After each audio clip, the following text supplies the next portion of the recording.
Hello and welcome to the third episode of PodcastMS. I'm your host, Malbec, along with your other host, Skoaned. And today we will be discussing an important component to Maplestory gameplay, paying to win, or aka pay to win. Yep. This week's episode is brought to you by our sponsor, Spinal's World Tour. Just 3,000 misos for a ticket to feudal Japan. Excellent. I can't wait to take that trip to Japan. Have you been to Japan, Malbec? I have been to Japan. It's pretty great. I only paid 3,000 there. You only paid 3,000 misos to get there? That's a fucking And deal, I had dude. a free return trip back. That's insane. So I thought a good way to start the podcast is state our initial opinions on pay to win before we get it rolling, right? Sure. And I think where I personally draw the line with pay to win with AAA games, with Maple servers, I don't really find the difference. I know a lot of people are like, this should be free because I'm on a private server. I don't really have that mindset. I more often look at them as a product that I'm purchasing into. If I play a server for a good amount of time, usually I'll donate some amount between like 10 and 20 bucks, maybe more, depending on how much I like it. So the sort of idea that I shouldn't have to pay for a private server isn't really the mindset I go in with. So when it comes to games in general, my opinion on pay to win is more along the lines of once it becomes scalable to in-game advantage, where if you put more money in, you receive more resources continuously or endlessly. That's where I personally draw the line. I'm fine with membership-based or one-time fees or things of that nature, as long as they're reasonably within my budget. I think they're fine. If they cost outrageous amounts, definitely not. And I think that sort of goes for like founder pack things as well. If I see founder packs that are above like $50 for some sort of increased, well, actually, no, I think my sort of price is a lot lower than that. If I see some sort of in-game advantage tied to some sort of pack or founders pack that's above $20, I'm most likely not going to play or invest in that product. Okay. How about you, Malbec? Those are some pretty good opinions. I mean, I agree with most of them. However, I would say that my opinions aren't as firm as yours. I've played a lot of servers that are not pay to win and really enjoyed them, but I've also played servers where there are pay to win aspects and they've also been pretty enjoyable as well. What I will say about founders packs is that I do disagree with you on that. Founders packs should not exist on Maplestory private servers. Oh, I agree. I don't think they should exist either. I mean, I've never bought one. I never will buy one. Somebody's throwing Nautilus as an example. Great example. You need to really prove yourself to the playership and the community that you know what you're doing and you're willing to put the time and effort in and make a good server before anybody starts throwing money your way. And founders packs are just a bad idea. No matter what. I would disagree with that on a private server. Oh yeah, but, in my mind I was thinking MS2 founder packs, but okay. now that we're specifically private server based, because I was talking a little more in general. Definitely not. Do not buy founders packs. Do not donate to servers that are not launched. Do not donate to servers that are in beta, alpha, any stages like that. It's like you can, but you really shouldn't. Yeah. It only hurts the community. It only hurts private servers if you pay for founders packs. Don't do it. And if you're thinking about putting up a private server, don't include founders packs, you greedy motherfucker. It's like devs will leave the option open, but like chances are there's this percent chance that the server either ends up not happening because people will put up servers, think they have a little more free time, or it ends up starting to drag on, or they run into unexpected issues and simply cannot open the server in a state that would actually be properly playable unless you maybe personally know the staff, or there's a extremely high rate of success of this server before it launches and you feel like throwing some bones. That's a personal decision, but generally pretty poor idea. Yeah, it's a bad idea all around, at least founders packs. Like I was saying, there are times where I feel like it is appropriate to have a little bit of pay to win content, and that's something that we'll be discussing a little bit later on in the podcast, of when it's okay for servers to have pay to win content. But for the most part, founders packs, no. And for just in general, especially on a new server where there's still a ranking race, having some sort of undue advantage for people, especially if it's scaled and you can just go unlimited, say buy unlimited gachapon tickets. If you have the money and the capital to do that, I don't think that's appropriate for the people that can't afford to do that. So for the most part, it's a bad thing. Paying to win is not good on Maplestory private servers. It's pretty popular though, wouldn't you say? Yeah, I'd say it's fairly more popular than people sort of assume or think initially. You know, where when I was only playing MG, you know, when I first started playing private servers, I assumed that none of them were pay to win. Actually, I assumed that there wouldn't be a single server that had any remote amount of success was pay to win in the slightest. And this was just the assumption that I had. I was like, dude, there's no way private servers are pay to win. You know, they're private servers. If people wanted to pay to win, they'd play official. So optimistic of you. I was so naive. And I think it's kind of funny because real world trade, like people won't play. I'll hear reasons for people to not play Royals because it's rampant with real world trade. And I think it's funny because real world trade is a lot like paying to win. Like the people who real world trade are the same kinds of people who don't mind pay to win. So like the amount of real world traders, you could sort of be like, oh, this is the pay to win audience, right? And it definitely exists.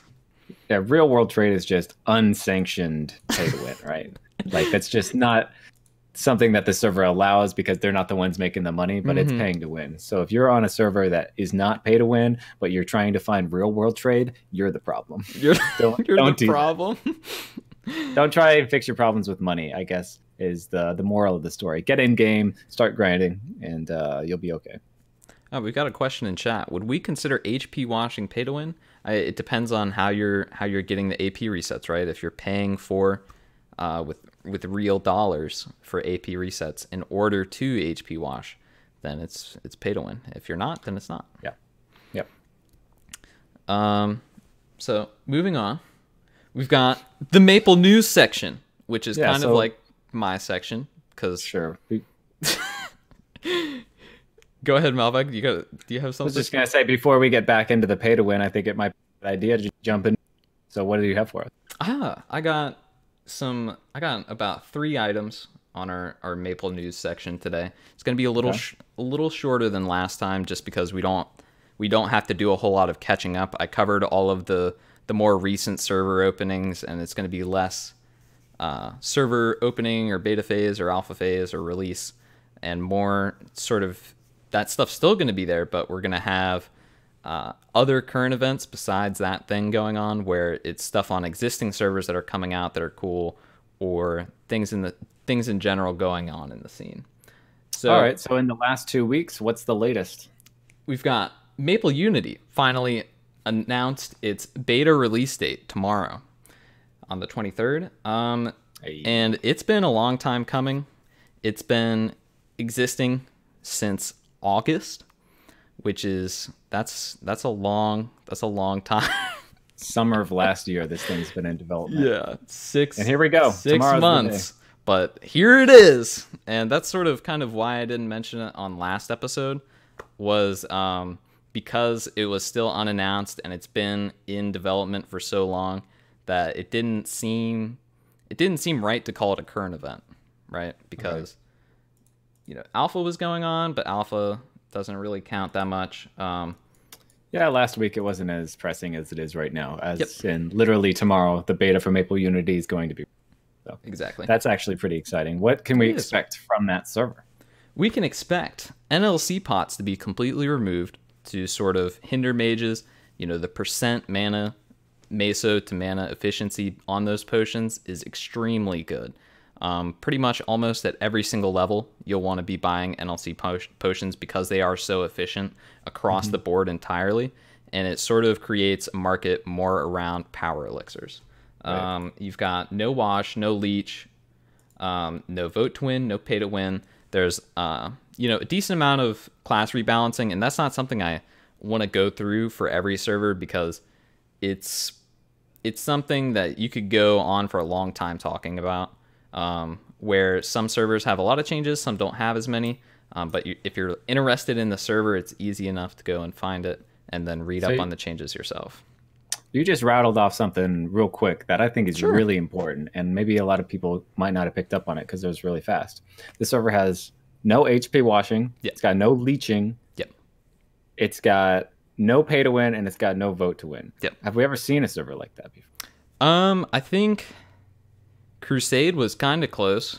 V92 and V100 still, well, V92 more tried to solve the leech thing, but they didn't really hit it right.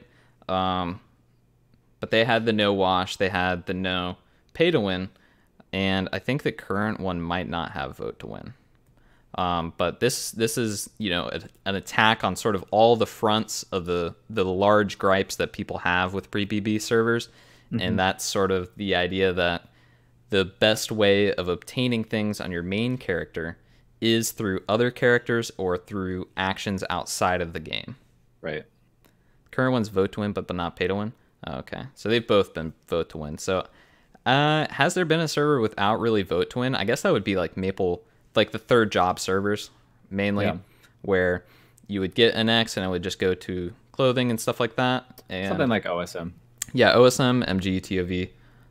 Maple Beta was, I guess, technically vote to win because you could get vote points and then reset AP.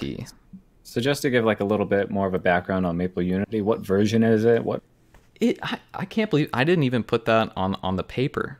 It's version 62. It's 2.1.1 and then 3 PQ experience and then 4 quest experience. Really sort of, you know, with the PQ experience trying to unify the players rather than the grinding and stuff like that. And at 4 times experience for the quest, you know, it makes those worth doing. Because a lot of the times, if a quest is at 1 times rates or 2 times rates, it's, you guys remember how bad it's awful. XP was. It's awful. I mean, you'd go to Sleepywood, you know, you get John's Pink Flower Basket, go off to Sleepywood, spend 2 hours doing a jump quest, come back, and you get like 1,000 experience, which you could have killed, you know, a dozen mobs for. Well, it probably shouldn't take you 2 hours, Malbec. Well, some people take longer than others. That's true. That's true.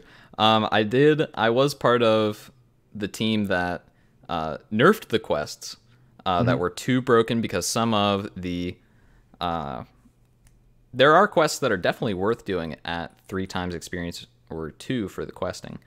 So the quests that were obviously too good were brought down a little bit, and then the quests that are obviously bad brought up by it being 4 times. What were some of the quests that were too OP that you needed to nerf them? Mainly the Nautilus quests. The Nautilus quests, some of the Kill 99 quests were a little too good just because the mobs themselves are really good EXP.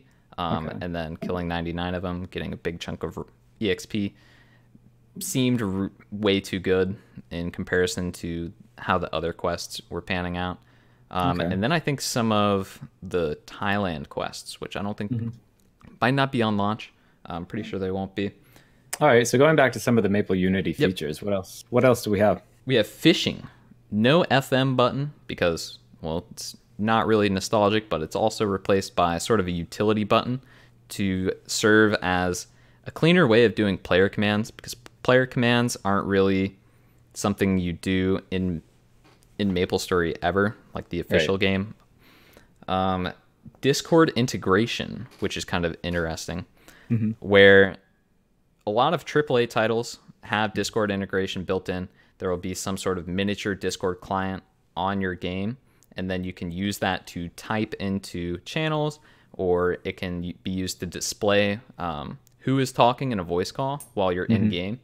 And Maple Unity has a version of the client that also has that built in. That's pretty remarkable. I've never seen anything like putting Discord in game before. So that's going to be something interesting to look out for. The beta starts tomorrow, you said? It does. I'll probably be checking it out personally. I'm not sure if full Discord support is available in the beta at the moment. They more wanted to... Yeah. I know it was fully supported at one point while I was testing it. I'm not sure if it's currently fully supported, but it's something that will exist in the future.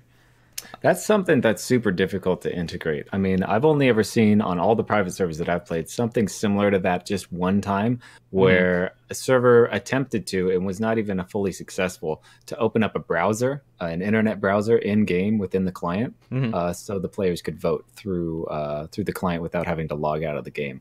It worked, but it was very buggy, and I haven't seen anything similar to that since then. And now there's Discord integration on Maple Unity. It sounds pretty interesting. It's literally fucking next gen, dude. It's insane. There is also widescreen. A lot of people in the sort of pre-BB community were pretty jealous of the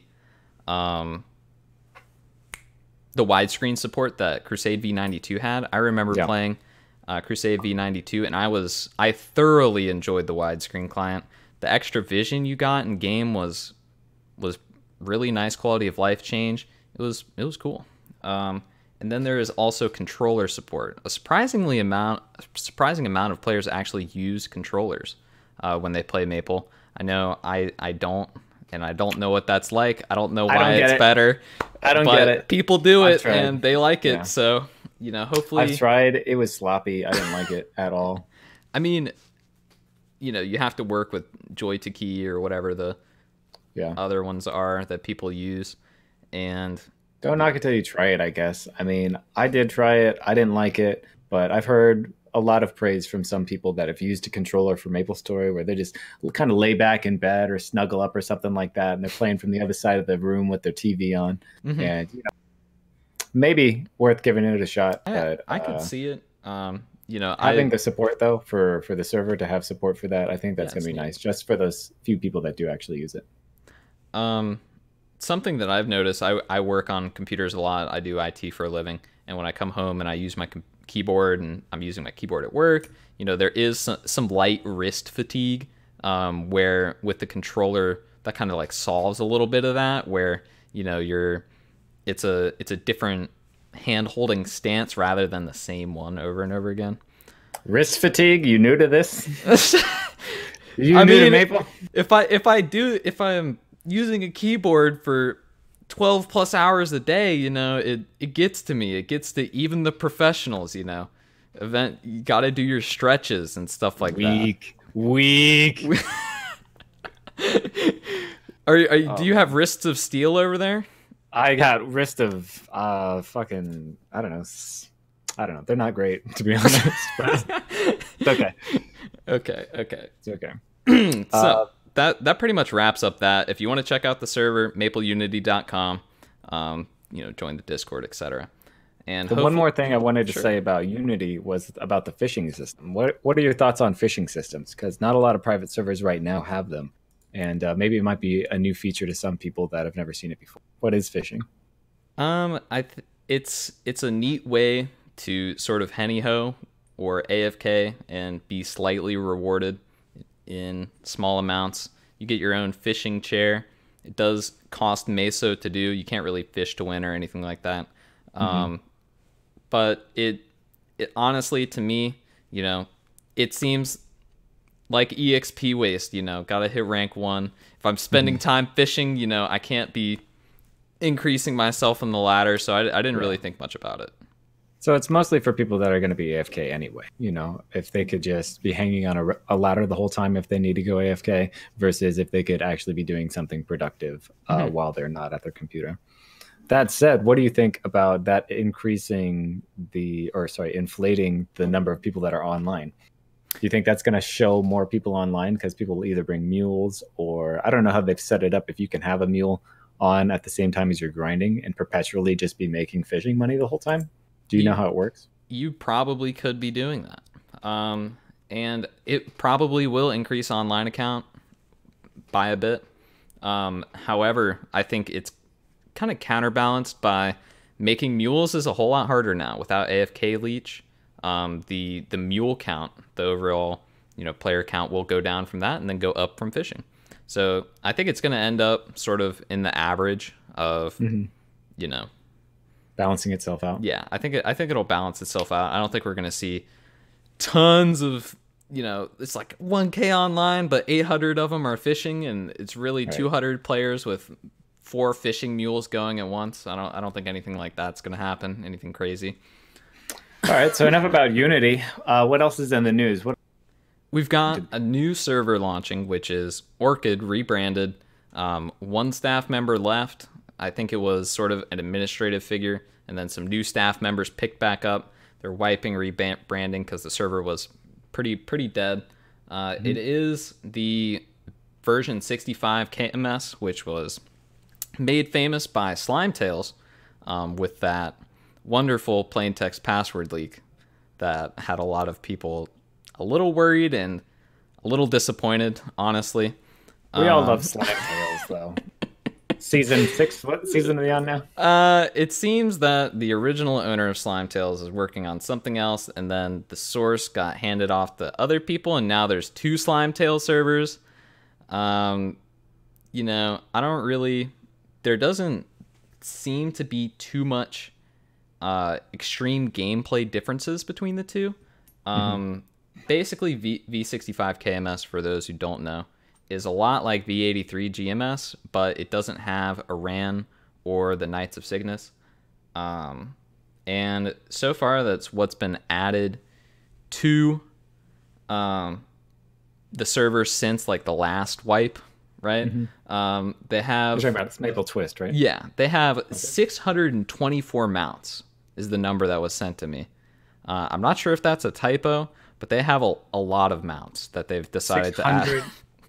624 mounts? I think so. It's either 64 or 624. But anyway, I wonder what their file size is going to be. There's a lot of mounts there. If you wanted to mount things, that's the place to do it, right? And they've done a lot with the cash shop, Gachapon system revamped, UI revamped. They've done some more translating. I think they said on the forums they're at like 98% translated or something, whatever that means. Less moon runes than last time. So, the things where you don't know what they do and can't figure it out, maybe you will now. Who knows? They've got the Peridot HP system. So, again, no real answer to Leech, but if it is like the other one I played, Subtle Maple Traits, they've got, they have this like a lot of quest EXP, and they have a lot of mini dungeons. So you can find very quick EXP on things like Warrior through the mini dungeons, which are just busted EXP. So yeah, Leech still definitely possible. There's still Chimney in the game, and Chimney is just as stupid as ever. Yeah, Chimney's a questionable feature with all these other things. I mean, it's nice that they don't have a KOC. I think that's a nice feature. Those are the things that I don't like about V83. So checking out something like that might be interesting. Personally, I don't play a lot of the KMS type servers, and anything that has Slime Tails associated with it, like in any way, I stay away from it as well. That's like kind of a good rule of thumb. So we've got for the third one, we've got I don't know if it's I looked briefly. It's not really tons of hacks, but there were a number of hacks released in one of the ZachMMS discords. Not the official one, the unofficial one. What kind of hacks? Oh, we've got cheat engine, we've got map crashes, we have dupes, we have, think of bad stuff, it's there. It seems that people have gotten a little unsatisfactory with how the current state of that kind of server is going. I don't want to say Arm Zero because he's not part of it, but the relaunch, the wipe MS server, people are kind of not very satisfied. And this one's been really shaky from the beginning. It had about 3 weeks of downtime, so I'm not surprised somebody came out with a bunch of hacks just to really slap them down and show them what's what. I think that's the community correcting itself when a private server kind of like what we're doing right here. When a server fucks up, when the administration does something really bad, or if there's just a general negative feeling towards a certain person or a server, then the community is going to check itself. And I think this is one of the ways that it does it, whether it's a troll, whether it's a professional elite hacker that did all this stuff by himself. But, he's out for blood on ZachMMS. And, it's I don't know if I want to say it serves them right, but it's only natural that these things are going to happen. If a server has a lot of issues, people are going to have negative reactions to it. Mm-hmm. I'm going to answer this one question in chat real quick because I think it's a quick answer. I think MapleMS exploded in popularity because it is, despite it being more or less default Heaven MS, the sort of progressive EXP rate idea, sort of cutting out leeching and then not having pingback voting, really launched them in sort of the gtop universe for a little bit. And it seems to be the most concrete V83 server out right now. And that's sort of a niche that a lot of servers are trying to fill right now. And that one just seems to fill it the best. And that's sort of how it got popular.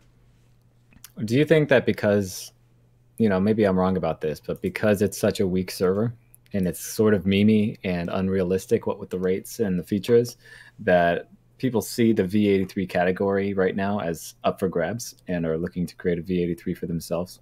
Oh yeah, I definitely think the solid V83 server is something that's possible. I just think it needs all the same things V62 needs and more, right? Yeah. Where we have V62, Unity trying to attack the gripes that a lot of players have with that niche of server, but it seems that connection is lost with the people who are starting up V83 servers, and they don't seem to think the same way. And I think that's really going to be a lot of trial and error. We're going to see a lot of people start up V83 servers because the source it's open source and still being developed by someone, which is really cool. And they just, I started looking at the GitHub and some of the patch notes, and I think that's really neat. Kudos to that guy. And he makes it really easy for people to start V83 servers. Yeah. And I think that niche will eventually be filled. How successfully the filling of that niche is remains to be seen. MapleMS is sitting at around like 80 players pretty consistently, which isn't too bad.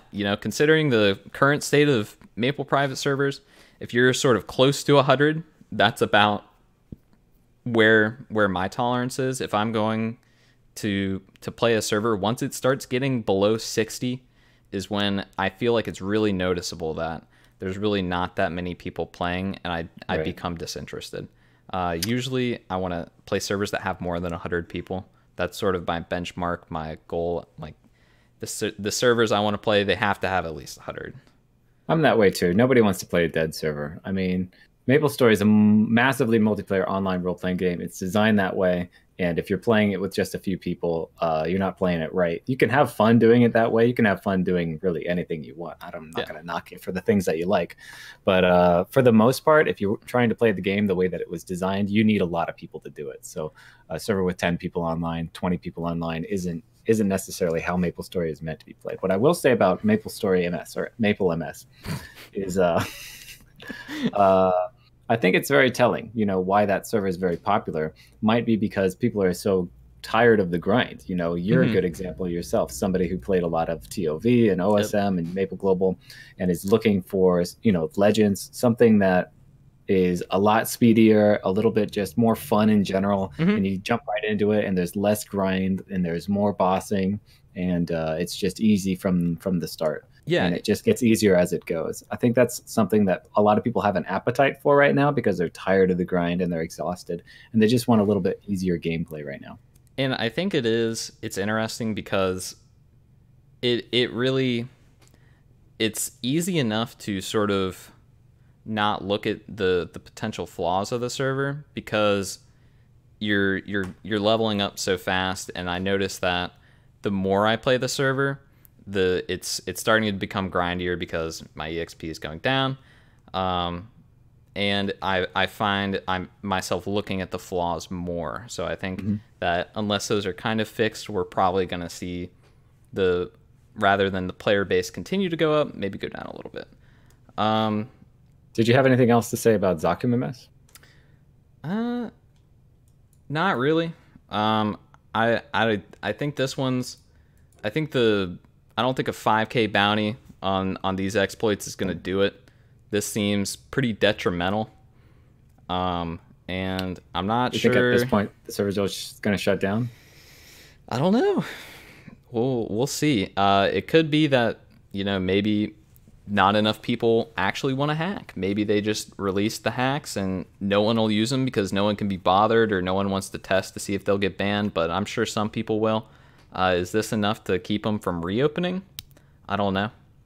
Probably not. I mean, they'll be reopening forever. So if we're realistic about it, those sort of servers, they come and they're up and they're down, but there's a large contingent of people who play those servers and they want the race every time. So as soon as that one is wrapped up in a bow and sent off and another one shows up, the people will be back. What do you want to, does anyone, you or Chad or Malbec, does anyone want to throw a % chance that they find a full-time developer of some sort for the next edition?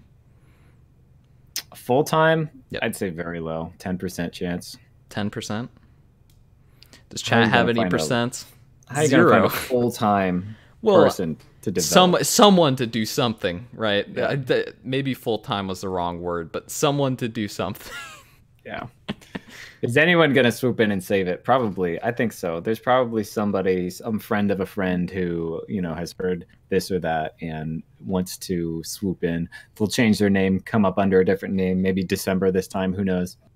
And so kind of like a game show, phone a friend, your lifelines on what TV show was, I think it was like Who Wants to Be a Millionaire? Something Taxi. No, I was thinking of the Taxi one. Oh, Cash Cab. Cash Cab, that's what it was.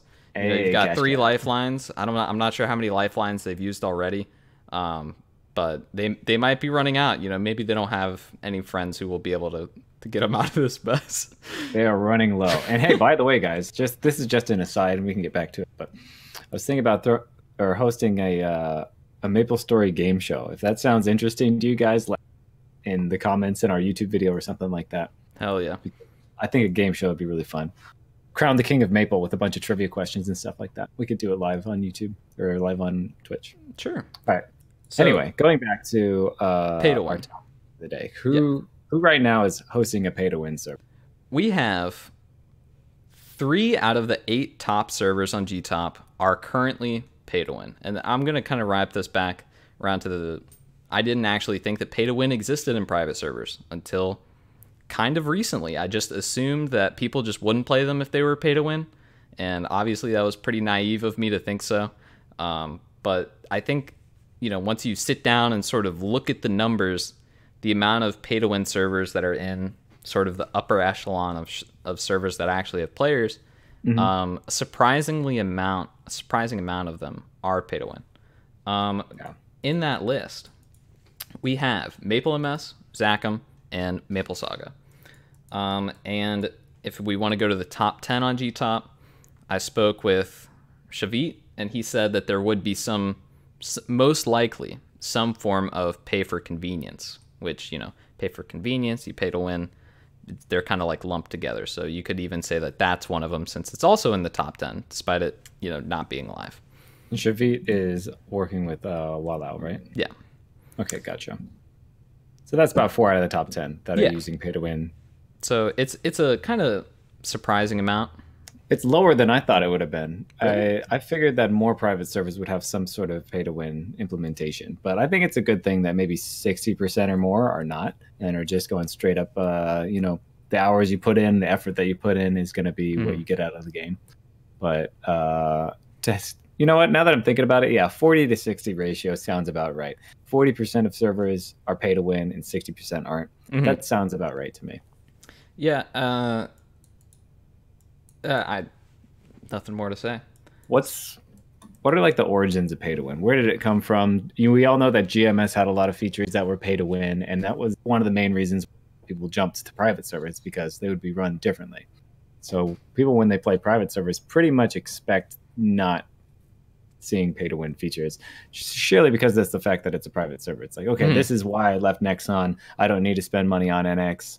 What is there any sort of validity to that, or is the history of Pay2win? I think there's a lot of mentality I've heard from a lot of users where I've seen like comments in Discord complaining that they don't receive free NX for everything. Right. Like they'll just be like, I don't understand why I have to pay money for these cosmetic items. It doesn't make any sense. This is a private server. Right. So there definitely is that sort of feeling where people, come to private servers and they don't expect to spend money on anything, and it should all be provided. That's probably a little bit too much of a pie in the sky situation. I feel like, don't agree. you? I think it's a little ridiculous. I want free everything, and I don't want to pay anything. And fuck you. And that's what if I you say. Don't give me all this stuff for free. And then they just follow up with, but it's a private server. Yeah. I mean, it is what it is, and it's something that people learn over time. The more they'll play private servers, the more they'll see that. See how things go, and they'll learn slowly but surely. I think by this point, a lot of us that are here watching this probably are veterans in the private server community and really know what to expect when it comes to pay to win and what servers you will see it on, which ones you want. Mm-hmm. And I do back to the high rates. Free NX was probably something extremely prevalent with those servers. Sure. So going back in time. When did Pay to Win with Maplestory start? It started all the way back with, we're not sure exactly which came first, but 2x coupons, Gachapon really sort of got the ball rolling, and then it sort of moved into the MTS system, or the Maple Trade system. And as a kid, I really didn't think that these things were issues.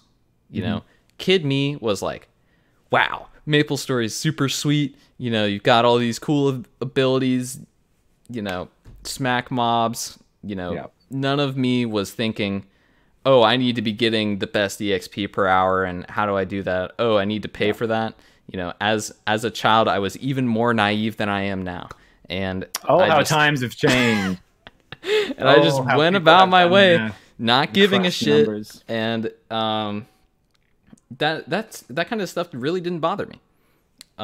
Eventually, MTS ended up being removed, and we don't see it in current Maplestory for a couple of reasons. And I found this Hidden Street forum thread on why it was removed, essentially outlining that it was easier, and I'm not sure exactly how accurate this is, but this is sort of, I didn't do too much research, but I did a fair amount, so I think it's legitimate, where it was easier to obtain people's personal payment information through the MTS because it was players interacting with other players' NX,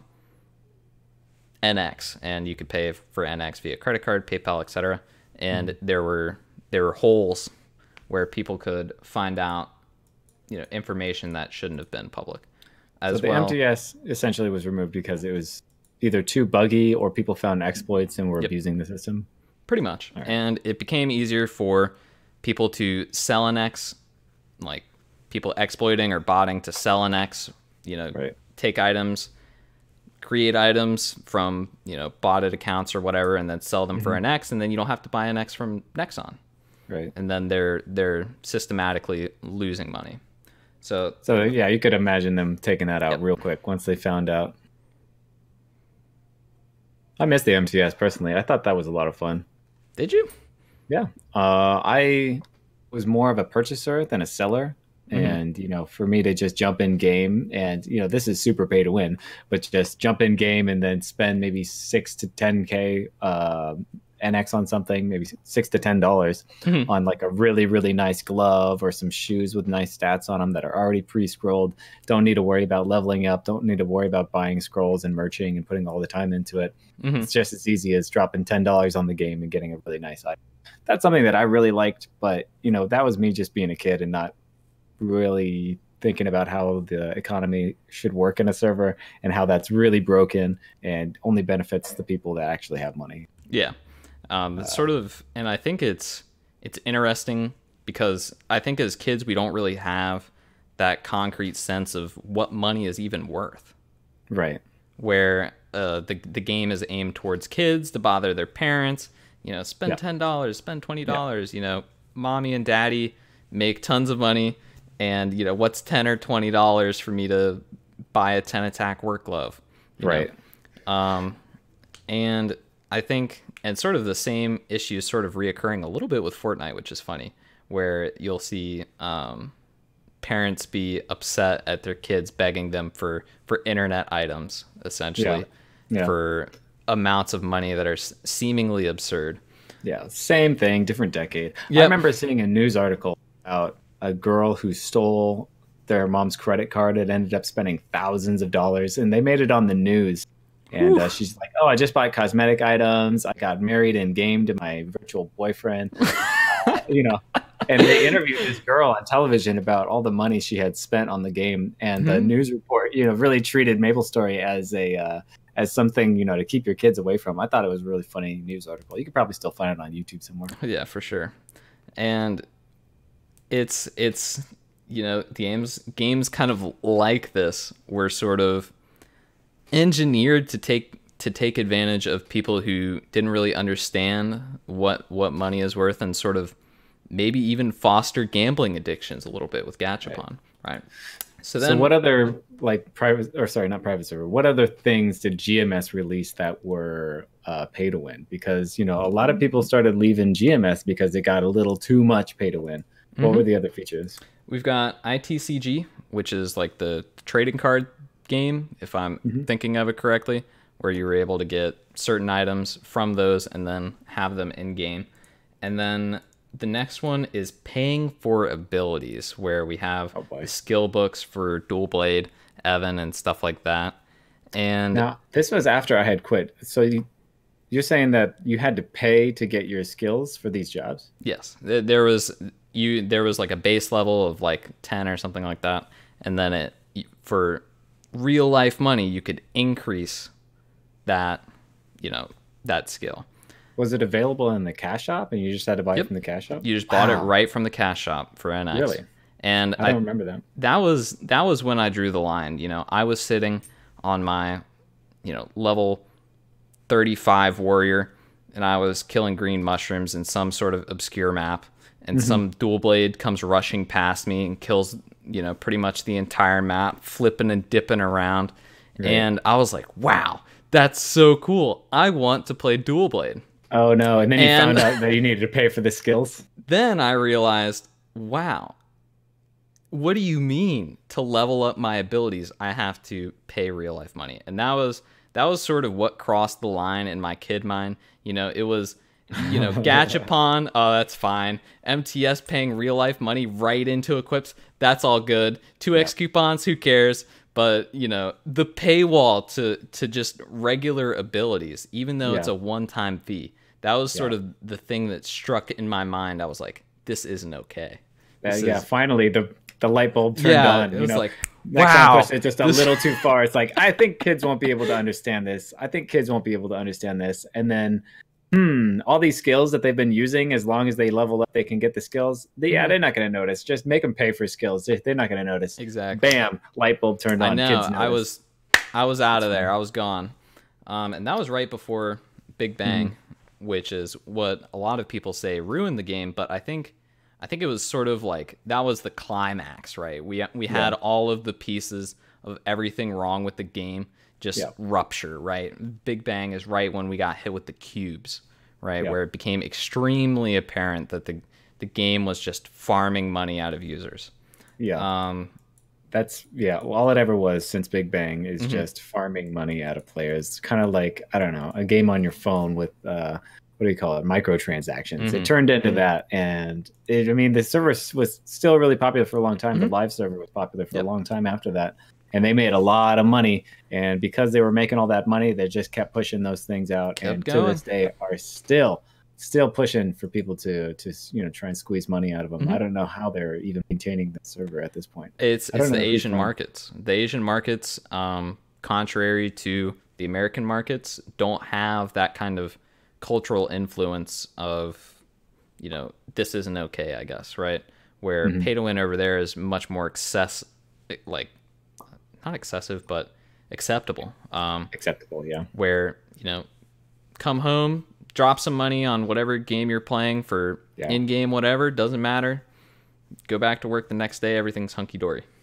I heard a really amazing fact along the same vein here that PUBG, PlayerUnknown Battlegrounds, has a mobile version in China that makes more money than any other version of the game. The mobile version in China makes more money than the actual game itself in the rest of the world combined. I mean, people are paying for the microtransactions and they're addicted to it. We're entering an era of where mobile games are becoming so, the amount of investment is so small and the amount of potential reward is so insane from the Asian markets. My roommate plays a lot of Gears of War, and Gears of War is this PC shooter. It's pretty gory, and you shoot each other with shotguns and it's a blast, right? Yeah. They're coming out with their own mobile game, and it's like Blizzard wanted to make Diablo a mobile game. Oh my god. What, you guys don't have phones? They know the Asian market has phones. That's all that matters, right? And Maplestory did the same thing, came out with their own mobile version of the game. Yep. And people just eat this shit up. It's incredible. And it really is, it's seemingly the best move for all game companies, right? Oh, absolutely. If I was a game company, I'd be doing the same thing, which is why it's such a poor time right now for video games, because the big publishers aren't putting the time and money into making a really good game, because it's really expensive to hire, hundreds of people to make a AAA title. Instead of doing that, I mean, there's still a couple, companies that are doing that, but not that many, very few. Most companies, the ones that are making the most money, are figuring out how to optimize mobile games in a way that gets people to keep coming back and keep paying for them. And that is the quickest way, the easiest way, and the most lucrative way to make money. So there's there's obviously no reason why they wouldn't want to do that, other than, the community pushing back against it. But if it's the Chinese market, they're not getting that community pushback as much as they are in NA. So does it mean that video game companies in general are just going to abandon the NA player base, or are the ones that are actually really still paying attention, say like CD Projekt Red, that's been pushing out these really great games for their community?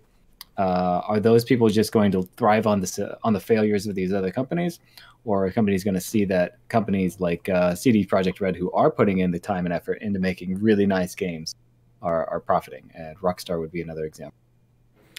Yeah, and I do kind of agree with a comment stated in chat where it is a lot of money to develop AAA titles, and I feel a little bad when I hear people mention that they really don't want to be paying more than $60 for a game, right?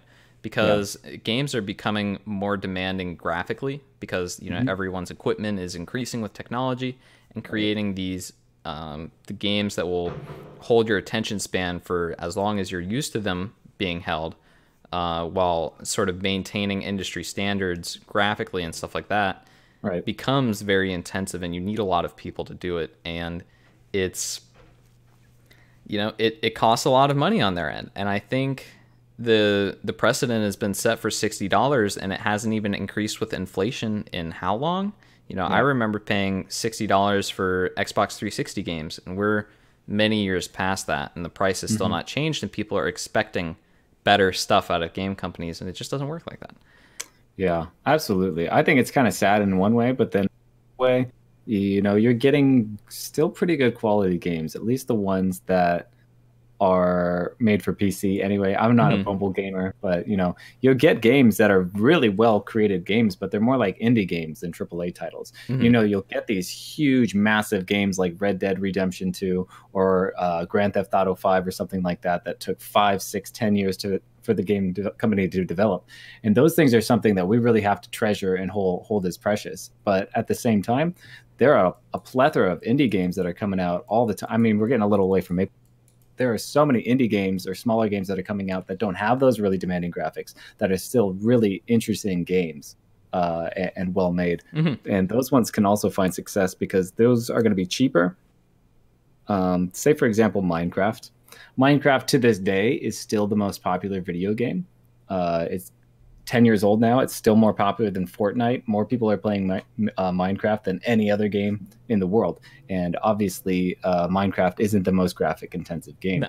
As long as you can create a game that's engaging and fun to play, it doesn't really matter what it looks like when it comes down to it. Although there will always be an audience for the big, beautiful AAA titles. Mm-hmm.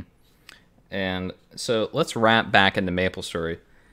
So Pay2win and Maplestory, private servers specifically, we've sort of gone over how it existed in GMS. They eventually came out with the reboot server to try to make amends a little bit with how it was Pay2win. And then there's no Pay2win in reboot, but you can still pay for pets or whatever. Right. So anyway, moving on. Pay2win in private servers. There was Pay2win in a couple different ways initially, right? And high rates, it didn't really, you could pay for. Well, I didn't play them specifically, but from what I've heard, you were able to purchase things, even directly from admins. Drop $100. Hey, can you give me a bunch of white scrolls? And they'd be like, hey, sure, here you go. Because expectations and oh sweet, $100. Sure, I'll give you some stuff in game. Right. And those kinds of transactions as well as other ones, didn't really matter that much because you were leveling up so fast. The impact that things like that had on the game weren't really that large. It wasn't super impactful. Did free to play players, not like it? Sure, but it just didn't matter that much. It didn't matter that much, and for more than one reason. Of course, it's because you could level up really fast, but at the same time, you have to consider that high rate servers. A lot of people here maybe aren't even familiar with them because they haven't existed for a long time. But high rate servers are just fundamentally different than low rate private servers, and the way that people play the game and the things that people value in game are completely different. On high rates, typically nobody's really trying to get the highest damage, the best stats, get rank 1. That's really low priority for most high rate players. What they would want is to look clean, to have like some items that other people don't have. Maybe you could get an item of choice, just a rare an X or something like that. It would most of the time be cosmetic things that you would want to donate for. I know there are a lot of private servers, high rate private servers that would have a $10, $15 donation limit for just picking out really any item in the game that you want. And for the most part, people, they had the option to choose something that was really overpowered. They could choose a Zakum helmet, they could choose face stompers or something like that, but it would be totally pointless because a lot of people on high rate servers really don't care about leveling up and having damage and things like that. High rate servers, the focus is more community based, going to events and things like that, and having the coolest looking character.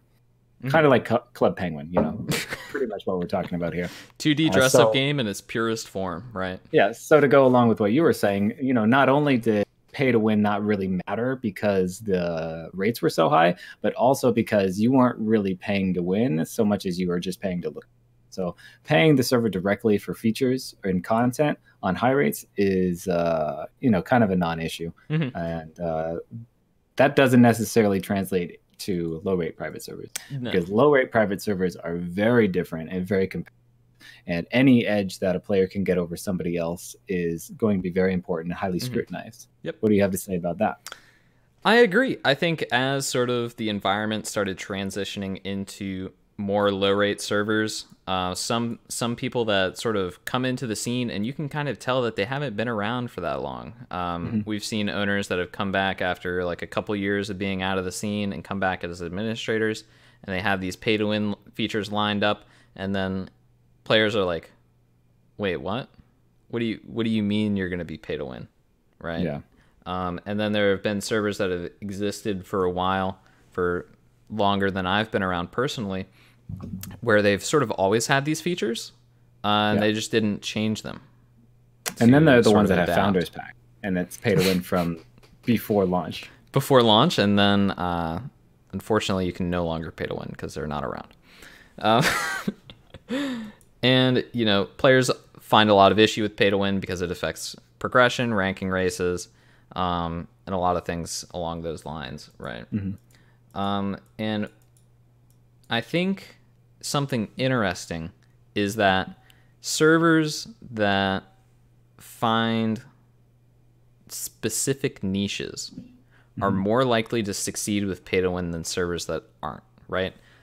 If you look at an example, so if we look at Maple Royals, Maple Legends, and those kinds of servers and the servers below them that are sort of filling the same old school Maplestory feel like Crusade, you can all kind of like group them together. They're performing similar jobs, but there's differences that people prefer one or the other, right?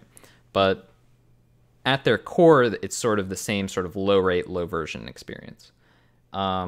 Whereas servers that have pay to win, you know, we listed earlier where MapleMS, Zachem, and Maple Saga. Maple Saga is, some people group it sort of into the V62 crowd, but it does it differently, right? You have this extended custom endgame content. It's sort of more off the beaten path. They're taking more risks with progression. Much more custom server. It's not GMS-like. Well, GMS-like, but, you know, not very GMS-like, right? You know, it still resembles Maplestory. Some people say that's good enough to be called GMS-like. And I don't think so. No, GMS-like is, you know, running the server like a GMS. You know, if GMS put in boss party quests, then yeah, I'd call it GMS-like, but it didn't. It kind of just took its own route, Saga, and I wouldn't call it GMS-like, not even close. Yeah. But that's just me. I did want to address something somebody said. Geltine says, gonna have to hard disagree on why people, a lot of Rebirth race servers would donate for 4 max stat gear, lol. All right, so I guess what I would say about that is there's a lot of high rate private server players that aren't around anymore.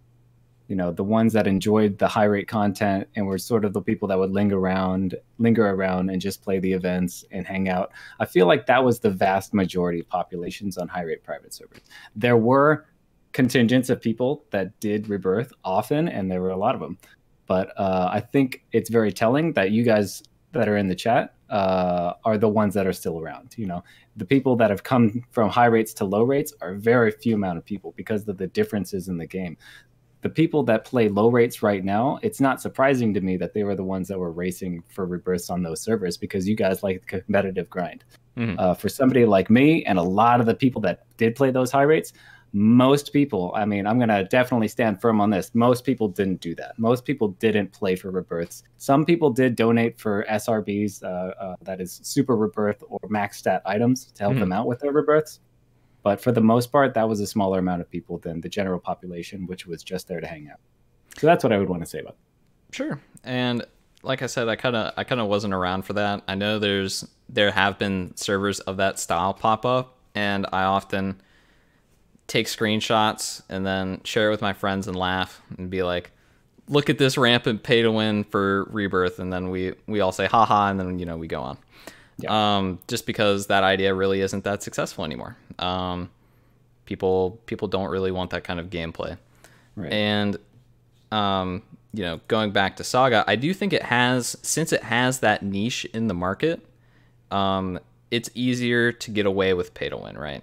Where if you have multiple servers sort of competing for this niche of this custom content in similar manners, you will see people start being like, hey, you know, these two servers are kind of similar enough and offering me very similar things. I'm just going to choose the non-pay to win one because I don't have to pay to win, right? I can just play the game.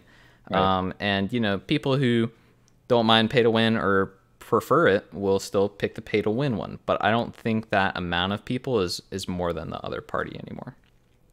Okay. Let's see. What else do we have here? So yeah, transition to low rate. I think ZachMMS has sort of the same niche. Well, not the same niche, but a different niche where it's the only server that it's the post Big Bang ranking race competitive server where the paying for convenience to optimize your grind is heavily sought after, and they make a lot of money doing it. Right. And people will still do it over and over again, even though they know it's coming. You know, maybe not anymore with all the drama that's going on, but don't get optimistic. Time will tell, right? So I think MapleMS, you know, same thing. It's V83. There aren't really a whole lot of good V83 servers out right now. It offers actual progressive experience where your progress over the game is more leveled out. Yeah. To how much time it takes for each level. is more even across the board, right? And you can pay $5 to get yourself unbanned if you get banned. Can. I'm not sure how often they do that, but it happened once.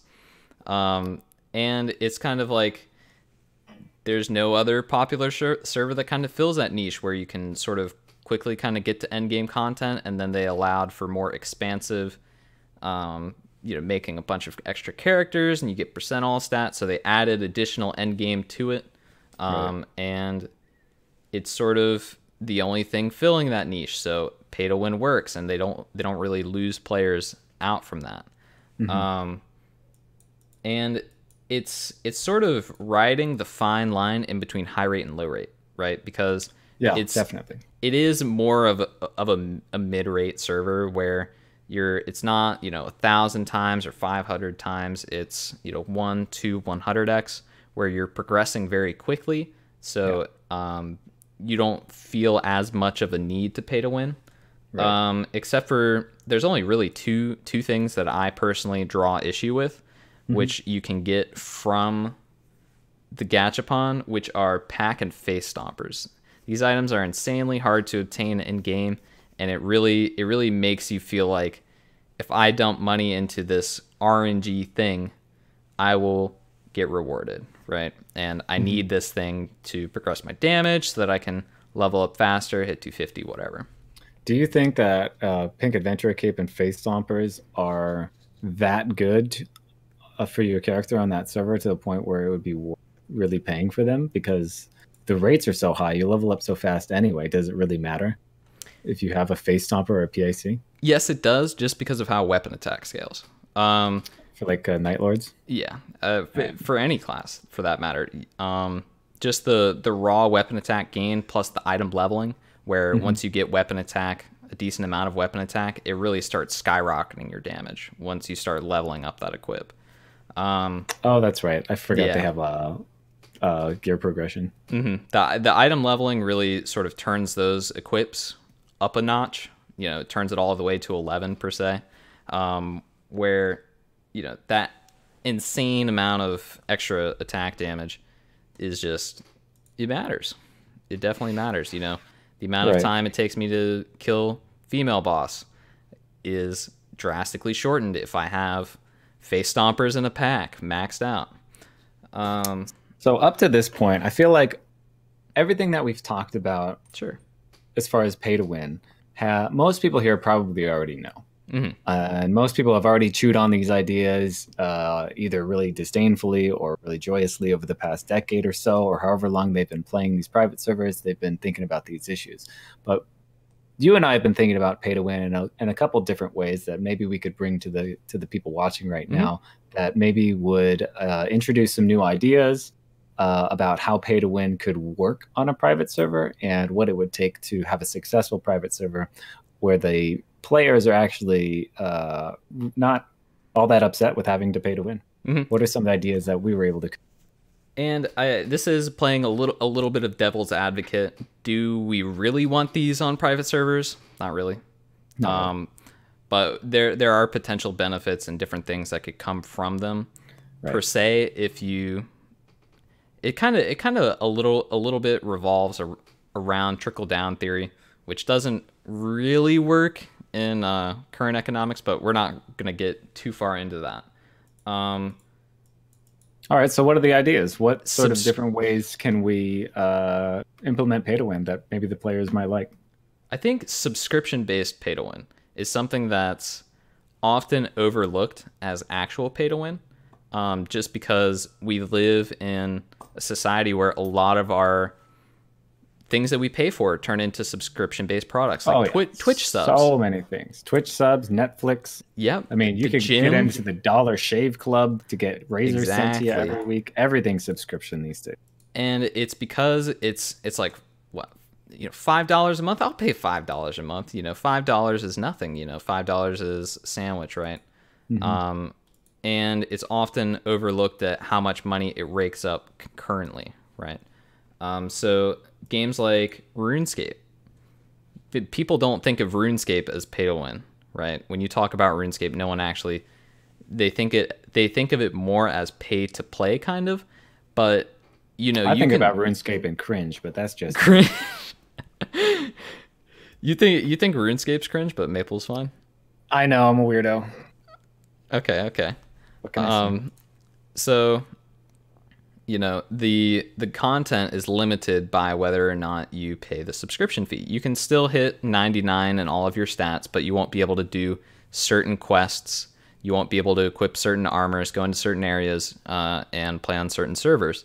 So it is, you know, if winning is, you know, the fastest way to achieve maximum progression, then you are paying for it, right? Right. It's not really like a level cap, like World of Warcraft, for example, which, since there is sort of a level cap on how far you can play as a free-to-play player, it is more pay-to-play because you stop progressing entirely. It's a pay wall, right? Whereas with RuneScape, you can keep going. It's just a whole lot harder. So in what way could a private server implement a subscription-based model that would be successful? Because I see a lot of people, I mean, we were just talking about founders packs, right? And you know, almost everybody has a negative opinion about founders packs. If somebody came up with this private server, right, that a lot of people want to play, there's a lot of hype behind it, and then they announce that, all right, to play this server, everybody, it's $5 a month. You know, we're just going to charge you up front. This is how we're going to maintain our server fees. We're not going to ask you for donations. Nothing's going to be pay to win in the game. It's all going to be, you know, spoon fed to you. We're going to have solid updates and things like that. But if you want to play, it's $5 a month. I don't think the community would react to that? I don't think that would work.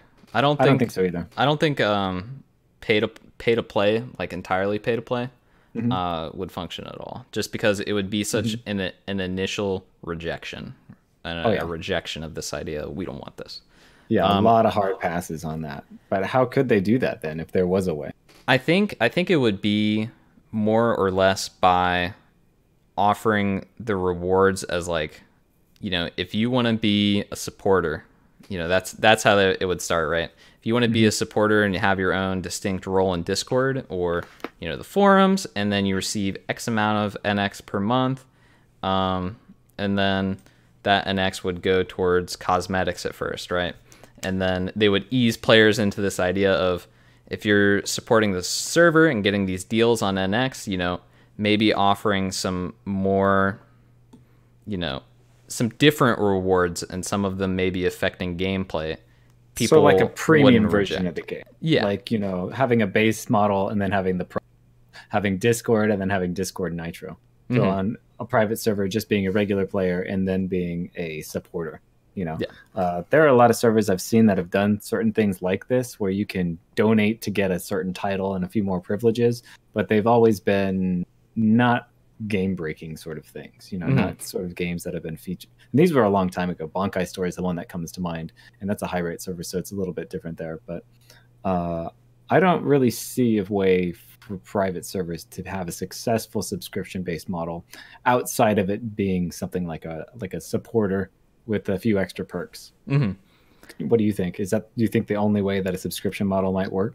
Yeah, I think it would be, you know, I don't think locking areas would be very appealing. I think that works for RuneScape because it's been around for a lot longer, where it was back in the time where that was more acceptable and they just kept doing it the same way, kind of thing. Yeah.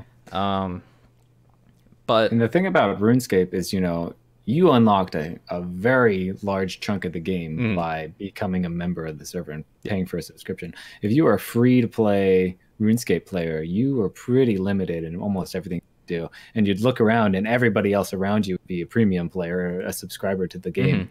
And, you know, you would definitely feel really left out. Yeah. So I feel like it would be a little bit different as far as RuneScape and Maple goes, because if you were to do it, if you were to implement it like that, how RuneScape does it on Maplestory, it would be something like, all right, you got Maple Island, you got Victoria Island, but to get on the boat to Orbis, all right, you have to be a premium member. Yeah. And I don't think that would fly. I don't think so either. So MS2 also has some sort of subscription-based product. I remember them talking about initially. I don't know if it's still around or if they've changed it at all. But it was almost, you know, it was kind of forgiving, where when I anticipated MS2 coming out, I was like, man, it's probably just going to be just as pay to win as GMS. It's not going to be like Reboot, despite them having a lot of success with Reboot, just because I feel like there's a disconnect between GMS and KMS where they're just kind of fed instructions down the pipeline and they just do it. So I was very apprehensive about it, and when they announced that sort of the pay to win aspects really weren't that game impacting because you hit max level so fast, and it was subscription based, I didn't really see an issue with it, which is why I tried MS2, and despite me, not liking it that much, as well as my audience not liking it that much, and streaming is, part of the reason why I play Maplestory, I eventually quit. But it was kind of like it didn't seem as aggressive, and I was more willing to lean into it. Yeah. That makes sense. Yeah. So there's, I guess, the subscription-based model is okay to some extent, but I just don't see it working on Maplestory. Like, I can't imagine a single scenario on a private server where some sort of subscription would work. It's unlikely. Even if it was a premium sort of, you get a couple extra features for this, I feel like that would be really, really rejected by the community, especially if the server was already up when they announced it. But there's servers that are blatantly pay to win. There are servers that are blatantly pay to win. And so, you know what? So why would there be massive rejection? I guess it would go a little something like this.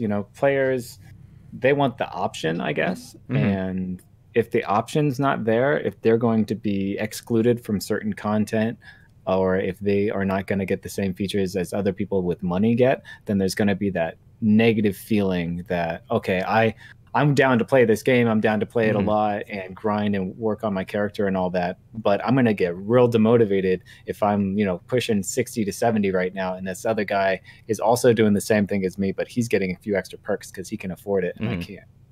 I feel like that would be something that would really, private server players are very emotional, and they just at the very slightest touch in the wrong direction, they'll table flip and leave the server real quick. Oh yeah. So I don't think that it's beyond the imagination to think that that's what a player would do if that was introduced to a server, especially if the server was already up. If it was something that was announced ahead of time, I'm not sure that a server like that would gain traction to begin with. But if it was already a server that was up and they announced that they are going to release pro features for players that donate to the server, I don't think that would be received very well. But that's what MapleMS did. Explain to me. I might misunderstand what you... Well, it's not subscription based, but it's $5 one-time purchase where you get access to instant teleporting, a buff me command that contains GM buffs that you attach to your macro and then have it accessible at all times, and then I think what drops. Yeah. So, I guess that would be a little different in the way that I was thinking about it, because it's not subscription based. It's sort of just like a one-time purchase. It is a one-time purchase, but if you think about how the server progresses in general, where it is extremely rewarding to create additional characters, you're then paying the $5 per character. So then, let's say you create a new character once a month, you're paying the $5 again, right? And the subscription doesn't have to be $5 a month. It could be $250 a month.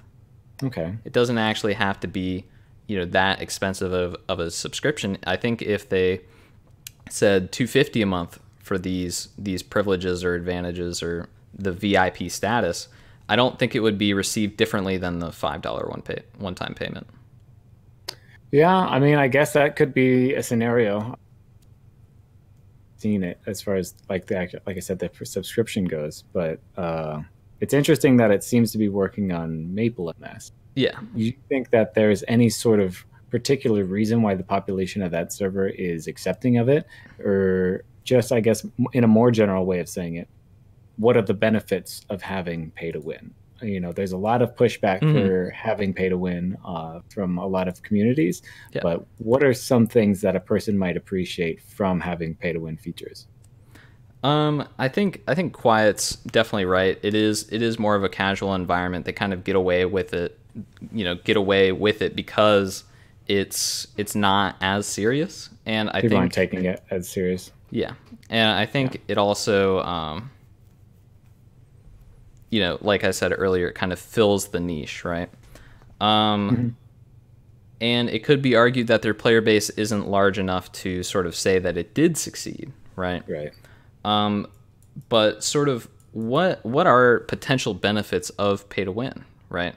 Where we have servers like OSM, for example, right, where they ran into a lot of issues, right?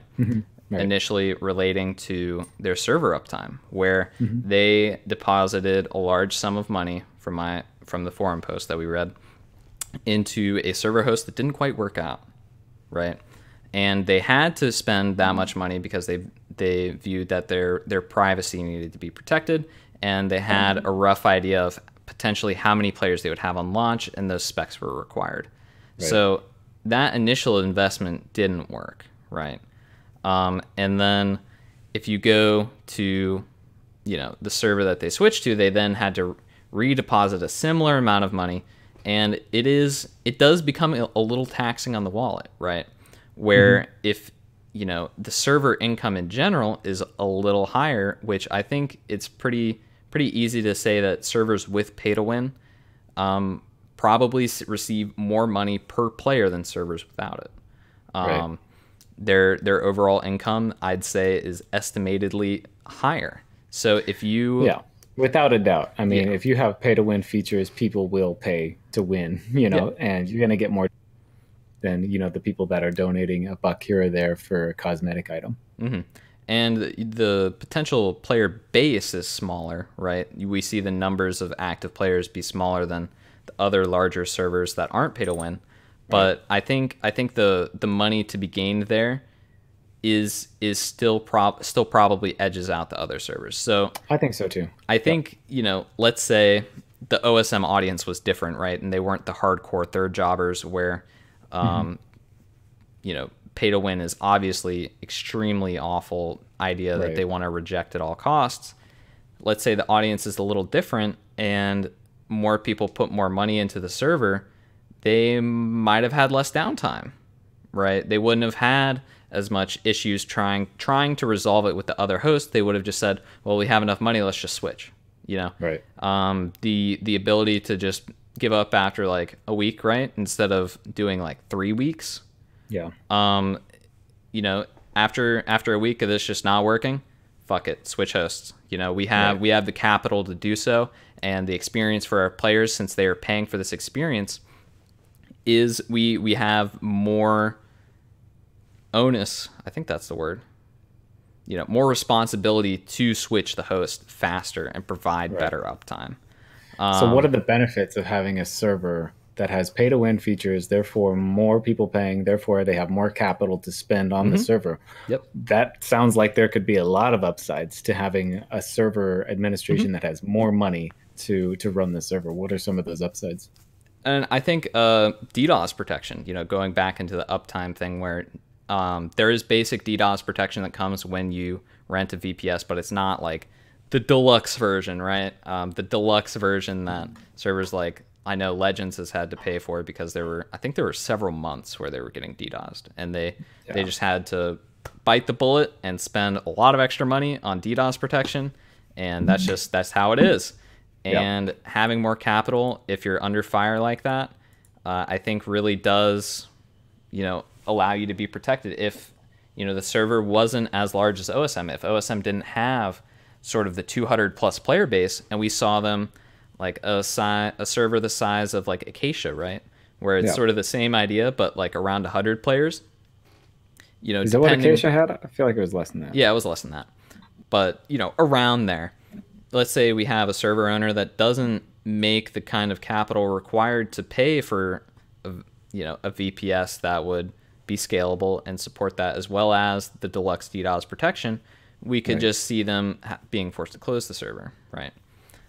So just statistic wise on the machine that you're running the server off of could possibly be improved by pay to win existing. And whether OSM players would accept pay to win or not, I still don't think so. I don't think they would. I don't think that's gonna happen. I don't think that'd fly. And then let's see. One very important thing Go ahead. about just administration teams and just staffs that run private servers is that there's always the recurring issue. Pretty much no matter where you go, it's happened all over the history of Maplestory private servers where staff end up betraying Yep. the trust of the administration. They end up either, in a more minor scenario, giving themselves items, giving players items, being Mhm. GM funded sort of stuff like that. Yep. That's more of like a minor scenario. On the more extreme end, you could have like a GM or an administrator that you work with or somebody like that you're running the server together, completely table flip, steal the source, ban all the players, Mhm. steal the passwords, control alt delete, the whole thing. Yep. And I think something that Pay to Win helps out with is you have enough money coming in. Ideally, it's big enough and there's people paying for it. Yep. You'd have enough money coming in to where you could actually provide some due compensation to the people that are working with you. So the people that are in the game moderating, the people that are issuing the bans, that are on the Discord, keeping track of the community, the people that are running things administratively behind the scenes that aren't necessarily developers. If the owner / developer of the server is making enough money that they can spread the wealth around and make sure everybody's feeling okay, feeling compensated, and nurturing a healthy, staff team through the extra money that they're getting, I think the trust is going to be built within the team to a point where that's probably going to be happening a lot less, where the GMs aren't going to be as willing to risk whatever their compensation is to help out their friend who just joined the game or something along those lines.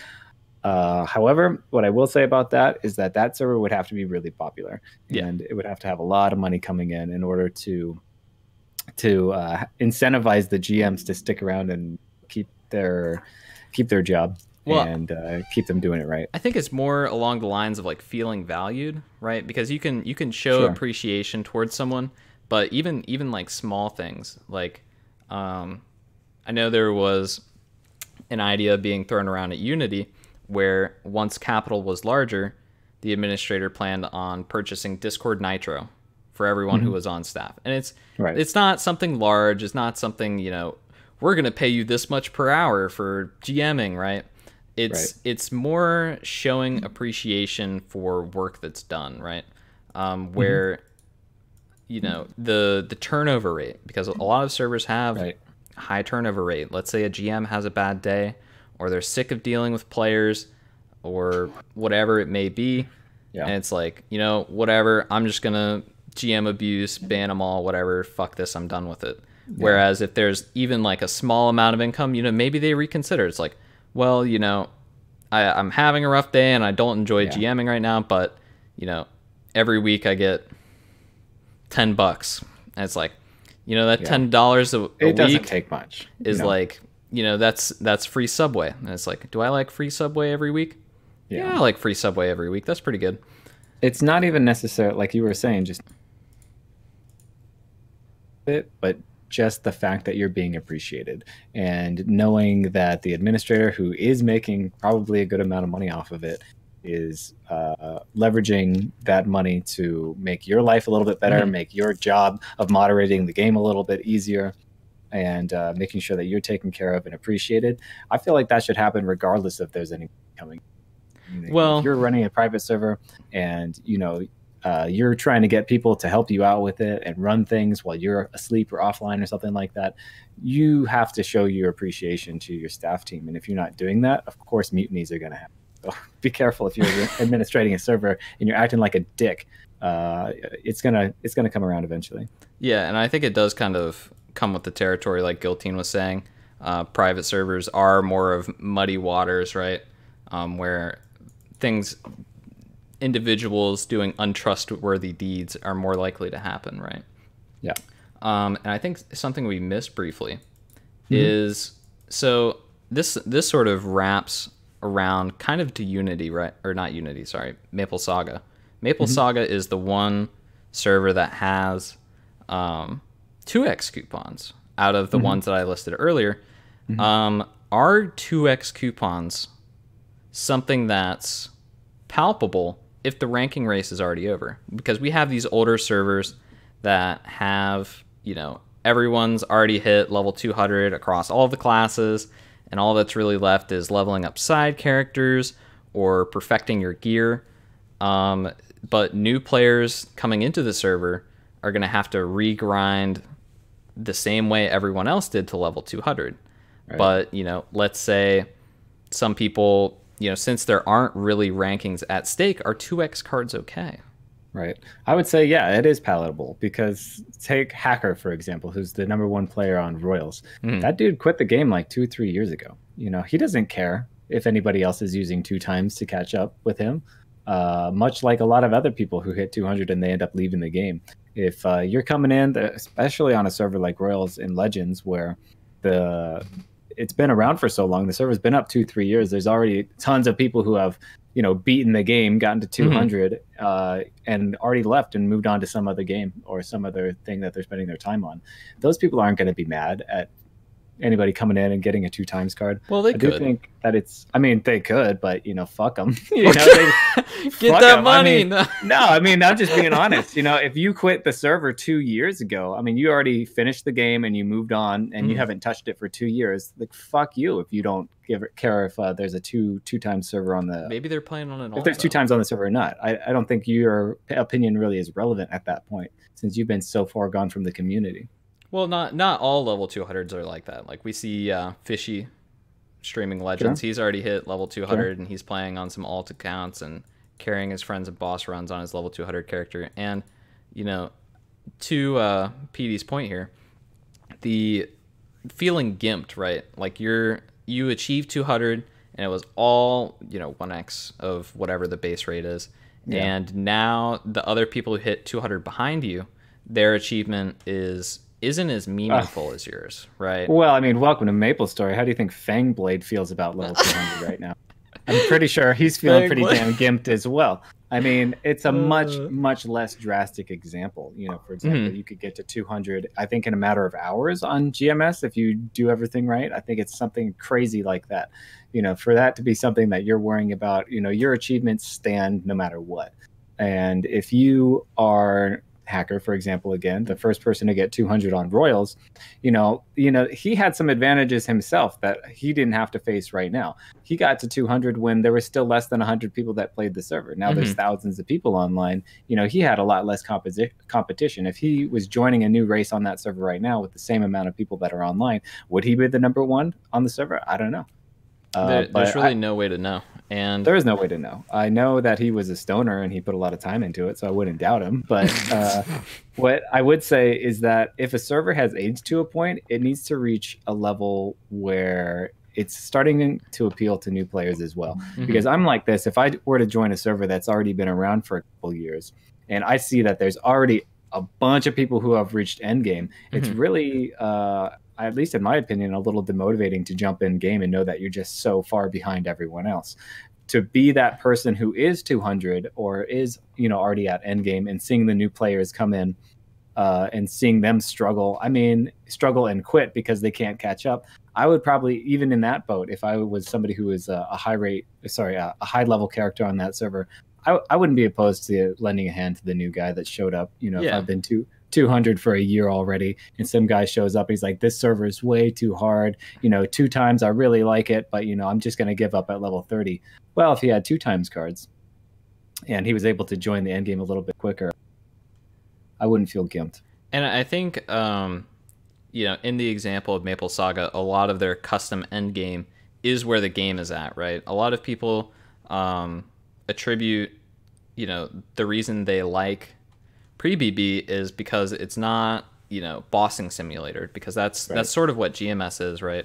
Where you do dailies, and it's the server where the end game is the content. The levels themselves and what level you are in the game doesn't really matter. It's about what your damage that matters. So 2x on a server that it's like, nobody really cares what level you are, right?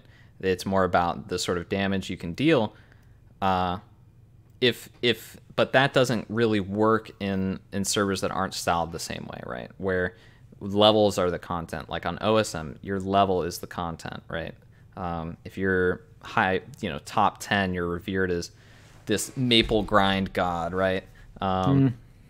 Well, there's some people are like, wow, you're top 10 OSM. I peek in the Discord. It's like, wow, that's insane. They get the recognition, right? Yeah, it is insane. I'll give you that. So it's, it's different, right? Yeah. So I think in servers that are more about the bossing scene, I don't think it's as big of a deal, because those servers are often older. The 200's already been achieved. And it's like the achievement of 200 it's no longer the achievement. It's how much damage you do is the achievement. Right. So then the 2x doesn't affect that anymore. Yeah. But I could agree with that. But I would say again in general that if a server has reached a point where most of the players are in game and most of the players that are on the server have been there for a long time and the game's pretty tired, I would not be opposed to putting in 2 times cards for anybody who happens to be joining in years later to catch them up, Mm-hmm. And I've heard that from a lot of players. When there was some downtime and fresh servers coming up, I would often get asked, Skoaned, what's worth playing? What server do I play? What server do I play? And sometimes my answer varied between different ones. But for a while I just ended up saying Maple Legends, just play Maple Legends. And the response that I would get back from a couple individuals was, I don't want to play a server that's been beaten to death. I don't want to play a server that thousands of players have run through it and it's already tried and tested. There's nothing exciting. And if there is something exciting like Crimsonwood Keep PQ that's released, me as what level am I on Legends? I'm like level 25. Not for you. Despite Crimsonwood Keep coming out, and that's really exciting and cool, and it's a PQ I enjoy, since I haven't been playing Legends for long enough, the amount of time it takes for me to go and get that content is forever. It's going to take me forever to get there, Yeah. It's not something I can easily achieve in months, right? Right. So that seems so far off, and it's like, it's cool that content's released, but as someone who hasn't been there for the server, the barrier to entry is so large. Right. And you don't want that barrier for entry to be large. Yeah, as the owner of a server, I think it would be a wise decision to make gameplay a little bit easier for people after, there's no number that you could put on it, and you would have to take it on a case-by-case basis, server by server. But, if the time is right for you, I think the time's been right for Royals a long time ago. Time's been right for Legends. Yeah, I think so. Maybe not Royals. Royals has a different server. They have a different way of... It's just Leech Story. I guess Legends is too, to an extent. But now, that being said, I would never pay for 2x cards, personally. Oh, yeah. Well, this is all hypothetical. Yeah. There's some stuff I wouldn't spend money on either. Just because I don't like getting in the rhythm of doing it. I don't like seeing my dollars fly out the window in that manner. I prefer doing it in other manners. It can be very expensive. It can be very expensive. Depending on how much time you spend doing it. And I think... I think even in the Leech servers, it might be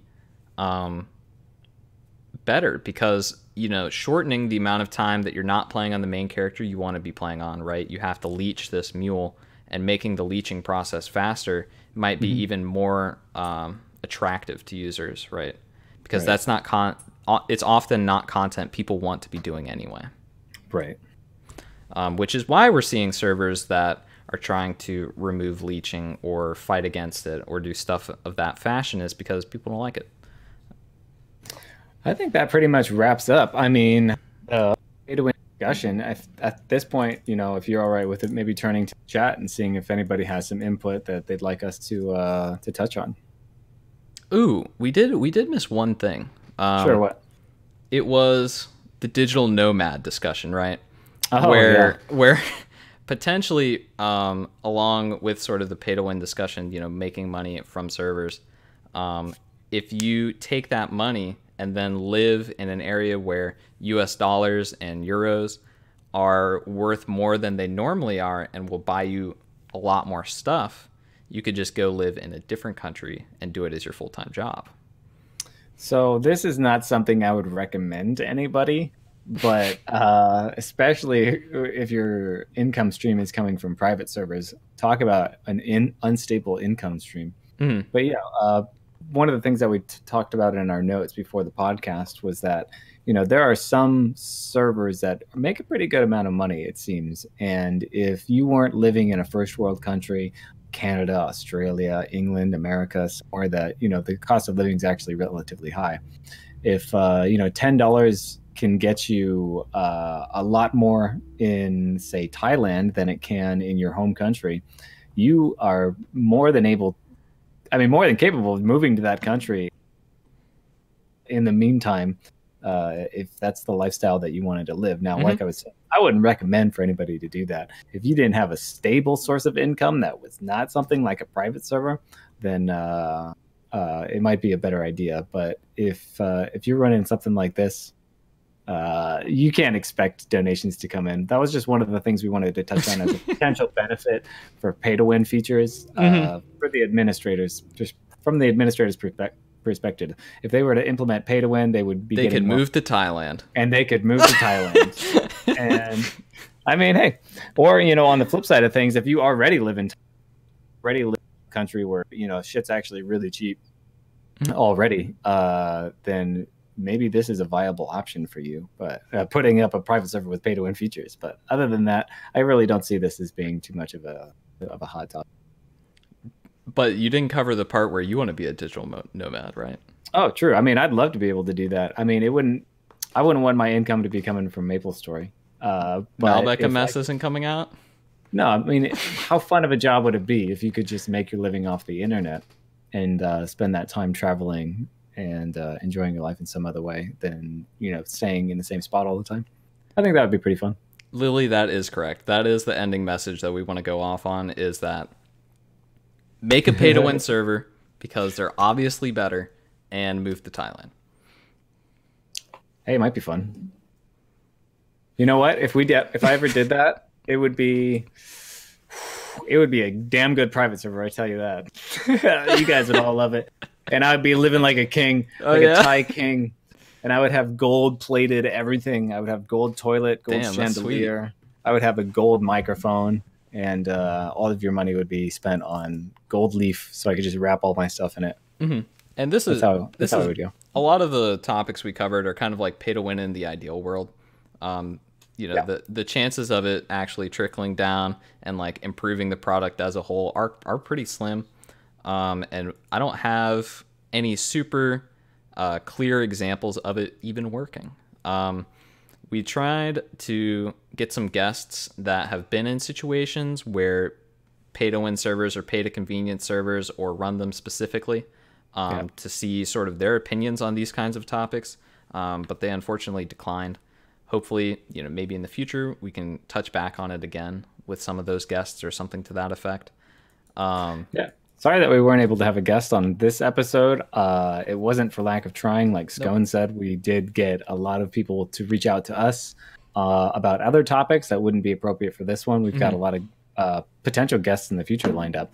But for this specific topic, the ones that we had reached out to, unfortunately, it didn't work. There were various reasons. No one said explicitly the podcast is stupid and we hate you, Skoaned and Malbec, to why they didn't want to be on the podcast.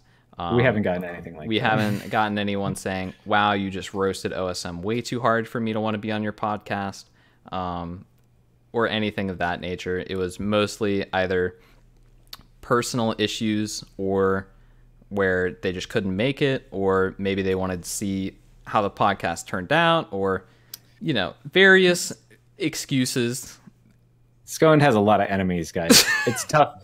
You know what? If anybody else wants to co-host this with me so we can get some better guests. Mordred declined. I'm going to call him out right now. Hontail and chat didn't want to be on the podcast today. Complained about, he didn't want to be on it. He would rather watch it, which is understandable. I understand we're very entertaining. But, so it's just, it is how it is. While we still have you guys here, is there anybody that had some questions from the chat? While we start to wrap things up, we can try to answer any questions for you guys. Mm-hmm. Anything previously discussed that you want to re-go over, or any, it can not even be about pay to win, but we'd prefer if it was about pay to win or the topic at hand, but it could be anything.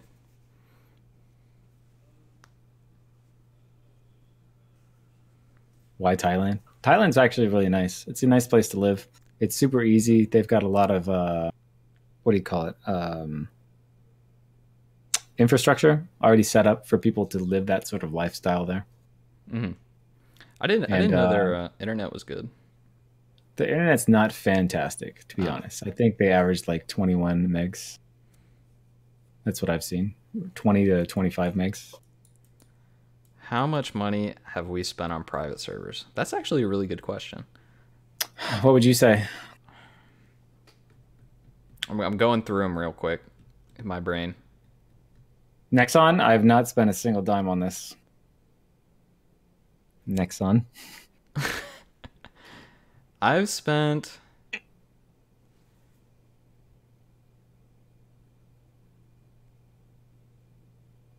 probably $200 to $300 on private servers in like, how many has it been? A year and a half? $200 to $300 in a year and a half. That's definitely more than I'm averaging. I buy a lot of NX. It's 2D dress up game. I have to. Oh my gosh, my total is probably higher than yours, but you have not been playing as long. What I will say is the first time that I ever donated to a private server, this is how far back it goes. Mm-hmm. I was 14, so I couldn't drive. And the owner of the server was 14, and he didn't have a PayPal. He didn't have anything like that.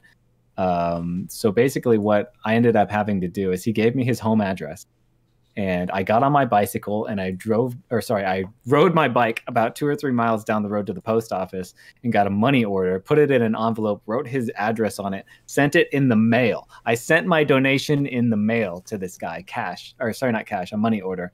And when he got it, maybe a week later, he found me in game, and guess what I got with my donation money? What'd you get? I got a rebirth on a high rate private server. It was a 500 times private server, and I paid for one rebirth. Damn, bro, that's I believe it was $40. It was $40, and I got a couple rebirths and maybe like an in-game item or something like that. And the server ended up shutting down like a month later. That was my original donation, and that was now almost 11 years ago. Pretty crazy. I think I spent like the most on MG and TOV, and then I spent various like $10 to $20 amounts on other servers. Yeah, it depends. I mean, if I trust the server, I'm not opposed to just throwing down a 20 once I log in for the first time. Yeah, if I play something for like over a week, dropping like $20 doesn't seem like too big of a deal. Like if I go to the movies and I get food and I see the movie, then that's $20 and that's like 2 hours of entertainment, right? Where if I play something for 2 weeks, dropping a 20 for some NX or whatever, it seems worthwhile for me. It's like, you put up this product for me to enjoy. I want donor NX, so I throw 20 and I got, way more than 2 hours worth of fun out of it. I use the movie theater mindset as well. As far as, the amount of time that you get out of your money. Mm-hmm. So like if you pay $12, $14 or something for a movie, I'm in California, expensive for a movie out here. If you're spending that much to be entertained for a couple hours for a movie that you probably don't really like that much anyway, I see a lot of shitty movies in theaters, then a couple bucks for a private server that you're going to be playing for a week or two. I don't think it's too much to ask for. No. Well, and hopefully they're not asking, sort of thing. But yeah, I also do see a lot of movies, which is why it's my frame of reference. I also play, Magic the Gathering, and I go to pre-releases, and pre-release night is like, it's like 4 to 6 hours, and it's like $15, $10, $15, $20 for that, 4 to 6 hours. And so that amount of money for way more hours than that just feels worth it. So what I'll do now is, maybe since we're not getting too many questions, I want to rattle off a few episode ideas so maybe you can give us your feedback on what sounds interesting. We have a lot of ideas. I can just here. Sure. Well, I'd like to eventually do a podcast on any of these topics.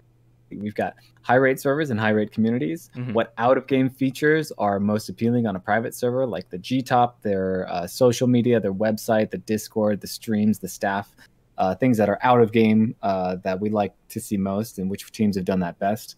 Maybe a podcast about underground servers, about server launches, just the lifestyle in general of Maplestory. You know, I think most of you guys will know what I'm talking about when I say the Maplestory lifestyle. If the game consumes, you know, 8+ hours of your day, you're probably a member of that sort of lifestyle. Yikes, I'm hitting that recently.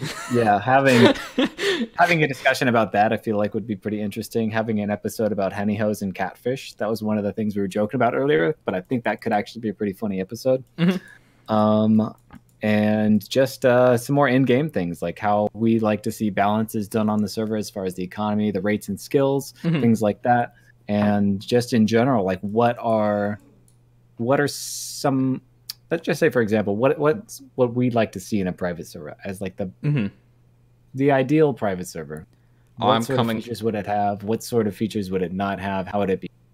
And what would a perfect server look like to us? I think that would be a good podcast to do as well. The first rendition of what I found to be like the perfect private server, it wasn't, which is the infamous Skoaned and Malbec document, right? It wasn't actually what I want. It was what I thought would be the most successful that lined up with the things that I want. So I think in an episode like this, we wouldn't necessarily be talking about what we think would be the most successful. Well, maybe Malbec would. But I think I would center mine more around, like, what would be really cool if it was in a private server, right? What would I think is super fun to have? And things like uncapped move speed, or things that like speed up the game a little bit for people who are a little more ADD or hyperactive to keep it interesting, you know? I think mechanics like that could be really fun. And so I am working on my document for what I think would be the perfect server. Okay, I'll do the same then. And we can compare notes and see and have Zelda chat vote. Go ahead. Can we talk about new private servers like Unity and how they are going? Yeah, I guess for the most part, at the beginning of each of our episodes, through the news of what's really been happening in the community, if you wanted to watch back the last episodes and the beginning of this one.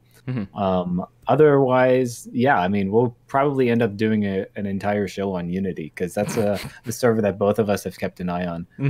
Would you disagree with that? I mean, I feel like there's definitely at some point enough to talk about where we could do a whole show on it. I think the more interesting aspects to talk about would be sort of what changes did what, right? Because there are a lot of changes that necessarily haven't been done before. And I think some sort of recap episode of this was tried and then this happened. Sort of like a cause and effect sort of back and forth going on, where certain ideas were tested. How were they received by players? Were they effective?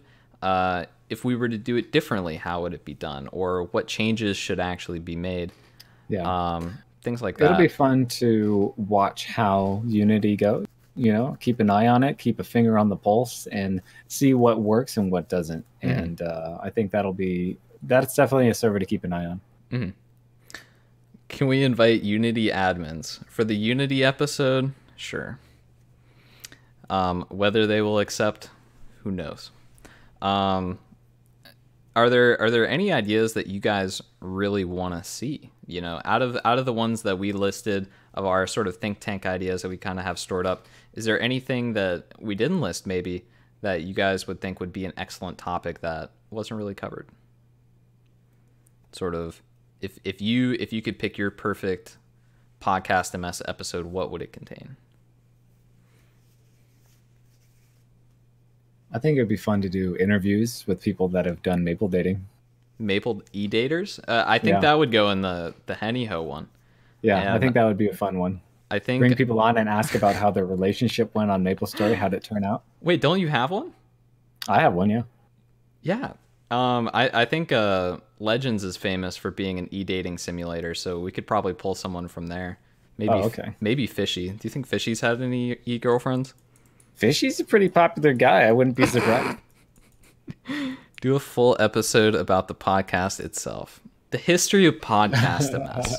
You know, All where do 3 we episodes. start? You know, Skoaned was always looking for a way to make high effort content about what's going on and what servers to play. And then he reached out to Malbec, his lookalike in the Have you seen those messages where everyone's like, "You guys are twins," or "You look the same," or Oh yeah. yeah. You know, I reach out to my twin brother Malbec. We need to create PodcastMS.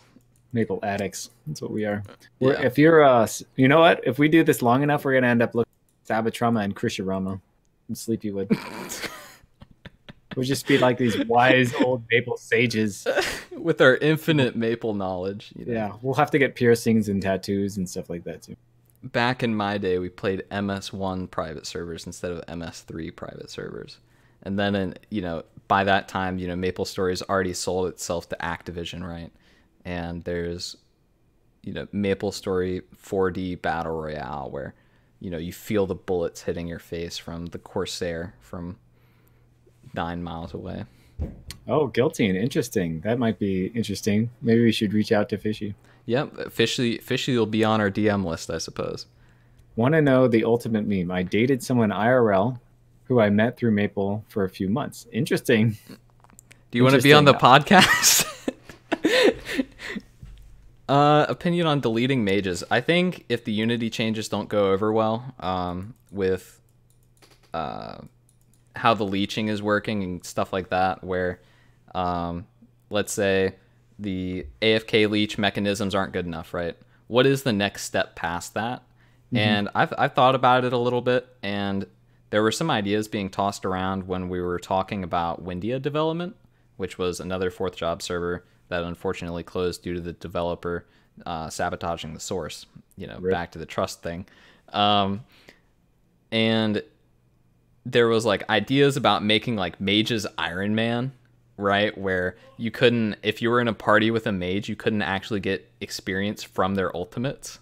Oh my And gosh. there are like ideas throwing that around because mages aren't good at bossing. So what if we just remove them from partying outside of party quests entirely? And I think that would be like the next step, was like make mages just an Iron Man class entirely. Oh man, so extreme. That's before deleting them though. Before we have no Alinea mess. I think that would be the in-between step. Giltian has a wholesome idea for a podcast episode about how Maple has affected our lives over time and how the game has grown with us. Man, that would be an interesting conversation. I think it's been interesting. I'm not sure if my life is for the better or for the worse. It's close. It's close. Like I've definitely developed worse habits. I've also found a new hobby. I think that's a tough one. Do you think your life was positively impacted by the amount of hours you spent playing Maplestory, Malbec? Oh God, the amount of hours, definitely. I've definitely wasted too many hours. I think there are some benefits that I've gotten from, if I had never played Maplestory before, I don't know what my life would be like right now, which is probably the nerdiest and weebiest thing I could ever say, but it's so true. I don't know what my life would be like if I had never played Maplestory. Quote it. Petey learned an entire second language from playing Maplestory. Really, really exceeding leaps and bounds amongst us people who aren't learning secondary languages from playing Maplestory. How do you learn a secondary language playing Maple? I've picked up some, I know what walao means and a couple other words. Well, if everyone's speaking English and you're not, how are you going to communicate with the players unless you, it's just like people who move to other countries and learn the language. Yeah. Yeah, it's the immersion aspect. We don't have to be immersed. We just make other people speak English, right? Walao hong dogle. What does that even mean? Uh-oh. You mum have doggy breath? Oh no. I'm sure the first things that are worth learning are insults, naturally. I think that's about all I have to talk about, I think. Sure. I think on the next episode, we're still planning out what our topic will be, but like I said, we do have a lot of ideas, and it just comes down to picking the right one, getting a guest, and coming back at you live. We're again, planning on doing it every other week. So look at probably the next Friday after the next Friday. So 2 Fridays from now, we'll do another one. That's pretty much how our schedule's been going so far. But if you want more information or you want to keep posted on it, just jump into one of our Discords or follow here on Twitch and be notified when we go. We're going to go ahead and throw over the host to someone in the Maplestory directory because unless you're flipping on stream or I'm flipping on stream. No, I'm okay. Yeah, I went in with the idea initially where like after PodcastMS we can host like one or the other, right? But after the preparation going into it and then the actual full length of the podcast and me usually not eating, it's turned into like this thing where it's like, all right, once this is over, streaming after this, I don't know about that. Oh my gosh. So now I'm just like, eh. Yeah, I mean, I have plenty of energy and I could stream right now, but I have a pile of shit I need to address, some IRL stuff, so I'm not going to be doing that right now. I might be streaming a little bit later tonight if you guys wanted to check me out on my stream, which is twitch.tv/Malbec. One thing that I did want to end on is that Unity will be coming out tomorrow. That's the beta tomorrow. That everybody's been looking forward to. Unfortunately, I'm moving some stuff with my coworker, but hopefully after that I will be betaing it up with you Maple Unity residents. Make sure to join my Discord. Make sure to follow Malbec's Twitch channel. Make sure to join Malbec's Discord, which I don't have a link for right now, but I'm sure it's on the past YouTube video as well. If you guys want to support PodcastMS and you want sneak preview updates, either subscribe to Malbec's channel or my channel to receive these exclusive updates on the progress in between episodes where, obviously don't leak this because then it's not secret anymore. But if that's something you want to do, feel free. And I think that's about it. So I'm going to go ahead and throw it over to someone playing a beginner on Maple Legends. Make sure to go in and say hi and follow and tell them about PodcastMS and how it's the best. Thanks everybody for coming in today. Hope you have an excellent evening. And I hope to see you at the next one.